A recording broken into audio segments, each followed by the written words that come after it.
بسم الله الرحمن الرحیم. به نام الله بخشنده مهربان.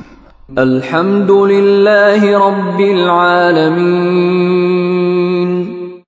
ستایش مخصوص الله است که پروردگار جهانیان است. الرحمن الرحیم. بخشنده مهربان است. مالک یوم الدین. مالک روز جزاست. ایاک نعبد و ایاک نستعین. پروردگارا، تنها تو را می پرستیم و تنها از تو یاری می جوییم. اهدنا الصراط المستقیم. ما را به راه راست هدایت فرما. صراط الذین انعمت علیهم غیر المغضوب علیهم ولا الضالین.